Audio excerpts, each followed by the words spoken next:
Alors bonjour et bienvenue dans ce nouveau podcast qu'on a appelé l'industrie autrement. C'est un podcast dans lequel on veut un peu vulgariser l'industrie. On va parler de nombreux sujets et donc dans ce premier épisode, on va se présenter.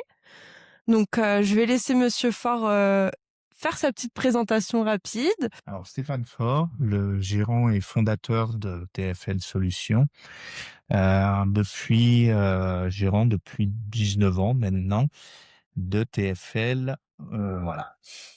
19 ans, ça fait un petit peu de temps. Euh, Donc TFL Solutions, vous pouvez nous expliquer rapidement Alors rapidement, TFL Solutions, l'idée de la création de cette structure, c'est de répondre aux besoins d'ingénierie mécanique de nos différents clients, de pouvoir leur proposer un bureau d'études externalisé pour des pics qui peuvent subvenir par rapport à leurs équipes. Ils ont un pic de projet, ils peuvent faire appel à nous ou par rapport à des besoins de modification de lignes de fabrication pour divers soucis qui peuvent être rencontrés sur ces lignes. Soucis de maintenance, soucis d'optimisation de production, de limitation des temps d'arrêt machine ou aussi tout ce qui est conception et réalisation d'outillage, alors que ce soit de contrôle ou de prise de pièces. Le domaine est très, très vaste. On répond à toutes ces problématiques depuis le début de la création de la société. Et on a eu une deuxième casquette. Alors ça a été une opportunité au début de la création sur le côté formation où on est venu nous chercher pour donner des formations à des licences pro. Il fallait une partie de professionnels donnant ces formations que depuis 2008 maintenant, même voire 2007, on est formateur auprès du centre de formation Tetra qui forme des jeunes en bac+3 pour qu'ils rentrent dans le domaine de l'industrie. Merci beaucoup pour l'explication qui est hyper complète. Donc, je vais me présenter, Anaïs Michel, et je suis chef de projet chez TFL Solutions en marketing et communication. Donc, l'idée du podcast, c'était un petit peu mon idée à la base. Il y a eu cette problématique où je me suis dit, le monde de l'industrie, c'est hyper vaste. Il y a plein de choses à dire. Il y a énormément d'infos, on va dire. Et il y a personne pour essayer de communiquer dessus, mais simplement. Donc je me suis dit pourquoi pas mettre en place un podcast ou en tout cas un média qui permet de vulgariser, de parler simplement de l'industrie, qu'on puisse comprendre en fait ce monde, aussi faire parler des personnes qui en fait sont dans l'ombre. Et voilà, donc c'est ça un peu l'idée et c'est pour ça qu'on a créé ce podcast. J'ai le rhume des foins, donc j'ai abandonné l'idée de devenir agriculteur. Et deuxième point qui me plaisait, j'avais un vélo, j'avais une mobylette, je bricolais mon vélo, je bricolais ma mobylette. Bref, je mettais les mains un petit peu dans le cambouis, dans la graisse. J'aimais faire des choses aussi de mes mains et j'aimais bien ce côté mécanique. Fin de collège, troisième, moi je voulais m'orienter plutôt vers une seconde technologique. J'ai pas pu, les résultats ne suivaient pas. Donc, je suis parti en BEP, opérateur régleur sur système d'usinage. En fait, c'est pour devenir usineur via des machines-outils, de la fabrication de pièces mécaniques. J'ai fait un stage à Dassault Aviation par rapport à mon BEP. Et je me suis rendu compte que d'être derrière une machine pendant 8 heures et en équipe, ça allait pas me faire rêver, quoi, tout simplement. Même si le métier pouvait être très intéressant, il y avait le côté réglage des machines. Moi, quand j'ai fait mon stage, alors j'ai eu la chance de le faire à Dassault Aviation, où les machines étaient déjà largement en avance sur leur temps. Il y avait beaucoup de choses automatisées par rapport à ce qu'on voyait à l'école ou ce que j'avais vu par ailleurs. Je me suis dit: «Bah, faut que je continue, je vais pas m'arrêter là». J'ai pu reprendre un bac, à l'époque, un bac technologique qu'on appelait bac F1, option génie mécanique et production. On a fait, autant de conception mécanique, calcul, conception mécanique que de la gestion de stock. Et je me suis rendu très vite compte que le côté, once méca me plaisait beaucoup plus que le côté, qualité et gestion de stock. Par la suite, j'ai fait un BTS microtechnique en disant, pareil, tous des diplômes qui n'existent plus. Le BTS microtechnique en me disant: «Je vais faire de l'horlogerie». J'avais envie de faire de la conception horlogère. Résultat des courses, j'ai pas fait de conception horlogère. De nouveau, ce BTS s'ouvrait plutôt à des postes de quality ou méthode très axé fabrication. C'était pas ma tasse de thé, un peu moins en bureau d'études, donc j'ai repris une école d'ingénieur en génie mécanique. Pour quelqu'un qui était pas très bon au collège, c'est très surprenant, mais on y arrive. Et là, je me suis spécialisé vraiment en conception mécanique, avec tout le bagage, conception et calcul mécanique. Et j'ai commencé mon cursus professionnel, dans un bureau d'études en interne et qui faisait beaucoup de prestations de services auprès de ses clients, renfort d'équipe auprès de ses clients. J'y suis resté 3 ans et demi. J'ai eu diverses missions durant ces 3 ans et demi. Je et après je suis parti dans un grand groupe horloger où là, bah, j'ai pas fait de conception horlogère. J'étais au service industrialisation, expert, qualité au sein du service Indus. Pour quelqu'un qui aimait pas la qualité, ça m'a permis d'ouvrir un peu mes horizons et de voir autre chose. Et là, dans ce grand groupe horloger, l'idée de me mettre à mon compte me traitait depuis longtemps en tête et l'opportunité a fait que et des rencontres avec mes ex-associés ont fait qu'on a lancé TFL Solutions en 2007 et j'ai fait tout. Et c'est déjà très bien. Alors moi, pour ma part, c'est assez rigolo parce que je suis vraiment tombée dans ce monde, mais complètement par hasard. Pour moi, l'industrie, c'était hyper abstrait. Je n'y connaissais rien du tout. C'est après mon BTS, en fait, que je suis arrivée, sur Annecy. Donc j'ai fait une licence, à Annecy et j'étais en recherche d'alternance. Et on m'a contactée, donc en fait, c'est TFL Solutions qui m'a contactée. Donc suite à cela, monsieur Faure m'a expliqué donc un peu le monde de l'industrie. Donc j'ai eu un premier visu rapide de ce que c'était, mais bon, ça restait hyper abstrait. Donc 1 heure et demie, 2 heures. Oui, 1 heure et demie d'expliquer notre monde et d'expliquer ce qu'on fait, ça peut être c'est compliqué. hyper court pour, comprendre ce monde. Ouais. Moi, ce qui m'a attirée tout de suite, c'est un peu la diversité de ce monde, justement. J'ai vu qu'il y avait plein de choses à apprendre, que c'était hyper riche et puis aussi l'ambiance qui avait l'air, ma foi, plutôt vraiment sympa. Ça a joué et j'ai eu un second entretien pour, voilà, en présentiel, donc ici au bureau. Où on a cru qu'on l'avait séquestré. Et en fait, oui, ça devait durer quoi? À la base, je pensais que ça devrait durer 1 heure. Et je pense que vous aussi. Oui, je pense que ça a duré quasiment 2 heures, en fait. 3 heures, 2 heures ou 3 heures, je me souviens. Donc c'était pas du tout prévu. Mais il faut croire que le courant passait plutôt bien et que, bah, c'était bon présage, finalement. Et maintenant, bah, ça fait, 4 ans et demi que je suis là. Donc quand même, j'ai fait ma licence ici, ensuite j'ai fait mon master ici et là ça fait, plus d'1 an, ça fait 1 an et demi que je suis en CDI ici du coup, finalement. C'est une histoire qui a commencé par hasard mais, ça finit bien.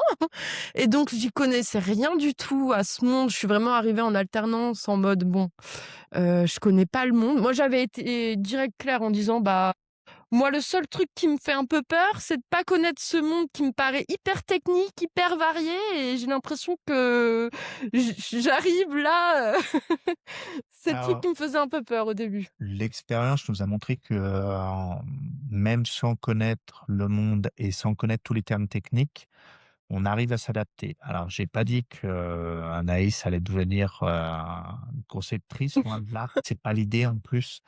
L'idée, c'est vraiment de comprendre, les tenants et les aboutissants et quand on a un biais cognitif qui nous fait partir tout de suite sur de la technique très rapidement Mmh. et de comprendre, Anaïs arrive à comprendre facilement les termes qu'on utilise. Oui, après je pense que ce qui a un peu joué, c'est aussi peut-être ma curiosité qui fait que, du coup, je pose des questions et ça aide.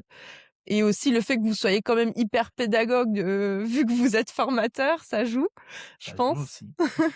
Mais du coup, ça a bien fonctionné, jusqu'à maintenant et finalement, je suis très contente d'être entrée dans ce monde de l'industrie qui est hyper vaste et varié, même si je ne pensais, pas atterrir là. Au final, c'est hyper intéressant. Il y a toujours des choses à voir, c'est toujours différent. Les clients sont toujours hyper différents, ont des problématiques variés, On tous nos projets ne se ressemblent pas. mmh, Enfin, on a très peu de projets qui se ressemblent. La idem, bah, en fait, pour essayer d'expliquer un petit peu, notre métier, on est à la base de tout ce que vous allez utiliser au jour le jour.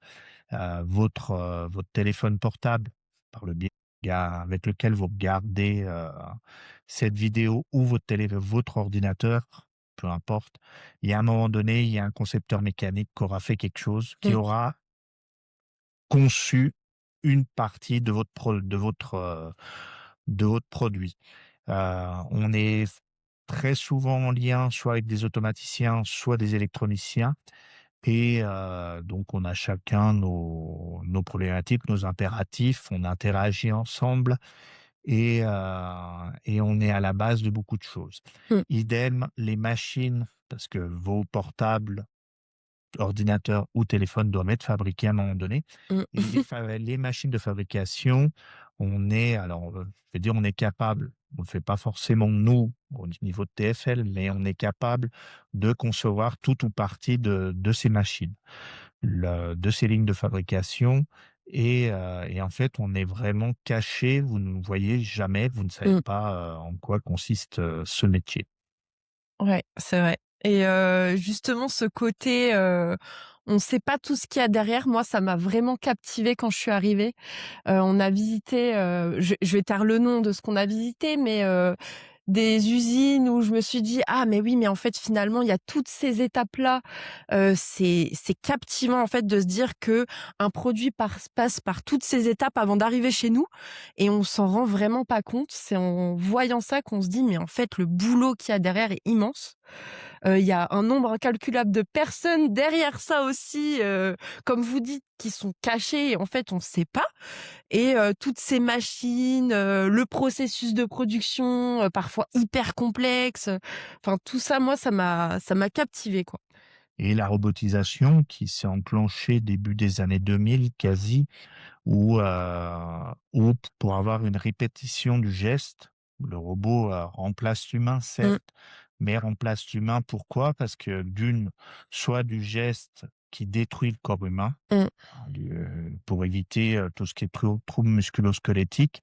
Donc d'avoir quand vous avez une population vieillissante, les gens ont beaucoup de problèmes, mmh, donc le robot va les remplacer et lui, ma foi, il s'use, mais à un moment donné, on va le changer au bout de 15-20. Un être humain, c'est un peu plus compliqué, c'est pas vraiment mmh. interchangeable. Ou on peut pas lui changer ses pièces, on va pas lui changer dans le corps, comme on sait, même si, Quoique, on peut changer quoique certaines pièces. on peut changer certaines pièces, on s'en rend de plus en plus compte. Mais l'idée, c'est de simplifier le travail, de monsieur, madame, tout le monde qui travaille dans l'industrie. Mmh. Et puis d'avoir un geste qui est très, très répétitif, Où il y a pas un de hu valeur où il y a ajoutée pas pour vraiment de l'humain. valeur ajoutée. Mmh, Un humain, il va avoir du mal à faire reproduire, mmh, 400 ou 500 fois le même geste très précis. Le robot, zéro problème. mmh, Après, il y avait eu le discours de nouveau début 2000. Moi, je me souviens au début que j'ai commencé à travailler en disant: «La robotique va faire du chômage, les gens vont plus trouver d'emploi». Ce qui est pas totalement vrai, mais faux.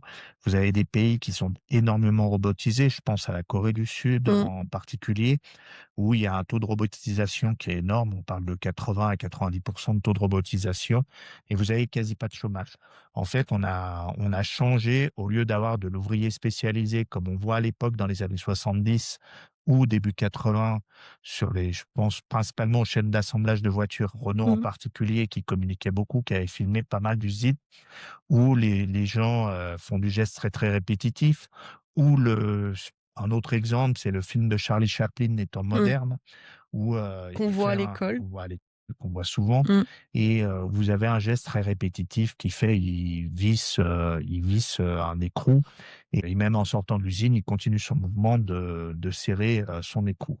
Donc ça, la robotisation a permis d'éviter et de remplacer ces tâches sans véritable valeur ajoutée mmh, et en fait, les gens ont basculé vers de la tâche d'ouvrier spécialisé où on ne réfléchit pas pour faire sa tâche, vers, des gens qui supervisent ou qui sont capables de maintenir un robot, de Mmh. de faire pas mal de choses et en fait, vous avez, des gens qui sont, vous n'avez pas créé du chômage, mais vous avez créé des gens qui ont évolué au niveau de leur métier. Et puis bon, là, après, le nerf de la guerre étant l'argent aussi, Ça. bah, ça a permis d'améliorer, le taux de retour sur Mmh. investissement et de gagner, une entreprise est là pour gagner de l'argent. Alors c'est un peu, chaque fois, c'est très compliqué quand on dit ça, mais, on est là pour gagner de l'argent et l'idée, c'est d'éviter, bah, quand vous avez du personnel vieillissant qui est très souvent malade parce que justement ce geste beaucoup trop répétitif et autres, bah, là vous avez 0 arrêt maladie. Alors je dis pas que faut pas être en arrêt maladie, loin de là, c'est pas mon discours, mais c'est de se dire, on détruit des gens et moi c'est ça qui me gêne Mmh. le plus. On détruit des gens. J'ai un autre exemple d'une entreprise pas loin de chez nous où les personnes, prenaient des grands panneaux très lourds à main nue et c'était leur sale habitude. Maintenant, Mmh. c'est complètement interdit. Le port de charge lourde est interdit. Il y a des aides au port de charge. Bref, il y a plein de systèmes qui ont été développés Mmh. pour éviter parce que bon, à 25-30 ans, aucun problème. À 50 ans, on ne parle pas tout à fait de la même chose, quoi. Les épaules, bah, vous portez plus les panneaux comme, vous les portiez à 30 ans. Voilà. C'est clair. Si en plus ils peuvent pas profiter de leur retraite, c'est pas le but, ouais.